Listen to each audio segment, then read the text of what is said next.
I'm going to focus tonight a little bit on genetic engineering and its relationship to hogs. That's kind of my domain, what I know, so I'll stick to what I know. First, I will address my concerns from a farmer's perspective in regards to genetic engineering in hogs. Good farmers that farm on a human scale do not have a phosphorus problem. The idea of the University of Guelph Enviro pig is to be able to produce hogs on a large scale and to be able to apply mass amounts of hog manure to cash crop land where field crops will be growing, and that the effect of that will not pollute our water systems or aquifers and create algae blooms. I guess the concern I have with that is it doesn't follow through that just because we eliminate phosphorus doesn't mean we eliminate the rest of the bacteria or the rest of the pathogens or the rest of the nutrients that are there. We've just decreased one of them. So I think it's false to think that this is a silver bullet. Phosphorus is a finite resource, which means that once it is all mined out of the ground, there is no more supply. The supply is then depleted. I'm sure multinational fertilizer cartels would love to see all animals secrete less phosphorus, so they in turn could sell mined phosphorus to farmers to grow their crops that will then in turn be fed back to the livestock. The traditional way, and still the current form of crop fertilization for most livestock farms, is the use of manure provided by the livestock on that farm, and then used in addition with synthetic fertilizers. Phosphorus pollution happens when poor manure management practices are employed on a farm. For example, when manure is applied to hard ground and not incorporated into the soil, runoff can occur.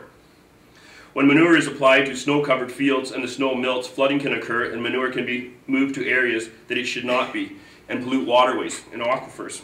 When manure is applied on hillsides or by ditches, rainfall or snow can cause leaching and runoff, and the flow can cause manure contamination to flow into water aquifers once again. Or when manure is applied at an inappropriate amount per acre. Ideally, manure would be applied prior to winter snow cover or after the spring melt, and applied on ground that has been planted to a cover crop. As Roger talked about alfalfa as a cover crop, there's many other cover crops that could be used, such as buckwheat, oilseed radish, oats, all crops that will retain the manure nutrients from those crops and tie them up, and so that they don't get into our waterways, making the manure more available for the next year's crop by tying those nutrients up. So to reiterate why EnviroPig is not needed on Canadian farms, it is not needed because if proper nutrient management is employed, phosphorus will be considered an asset and not a liability.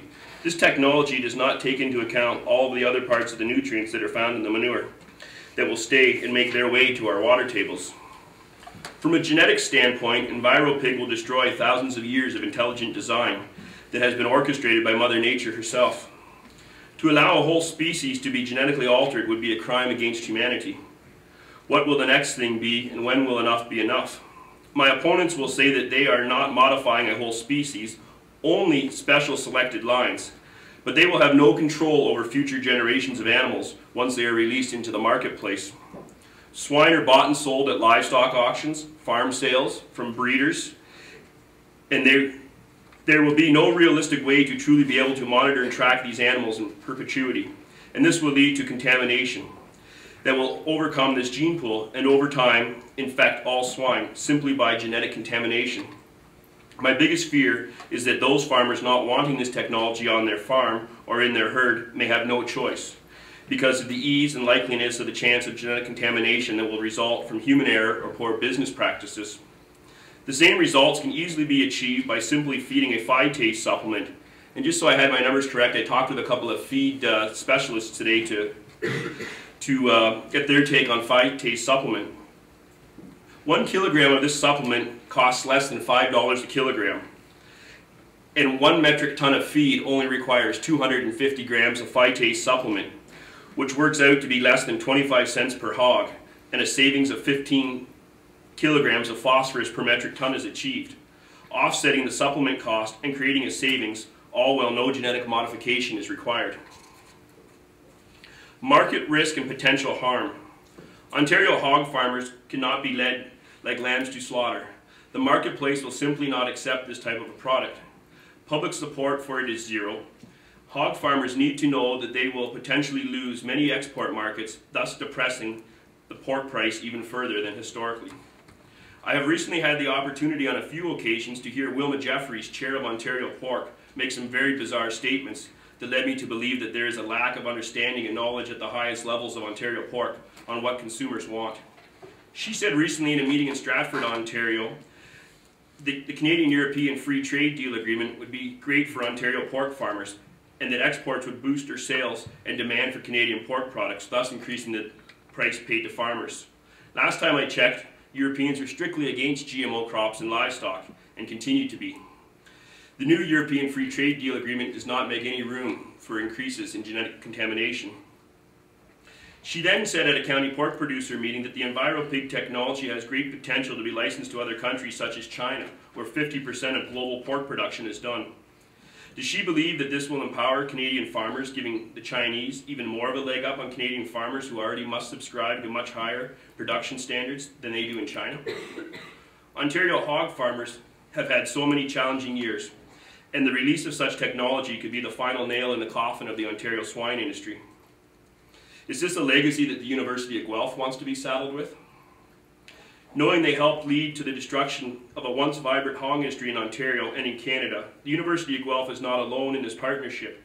They are joined by no other than Ontario Pork, whose corporate ag puppets seem to have less market intelligence than a kosher pork butcher. Farmers do not want this technology, the market does not require it, and the marketplace does not want to see technology like this brought into it.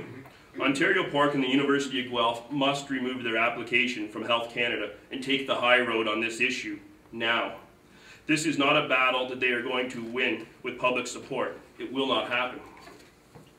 Why is the University of Guelph involved in this project?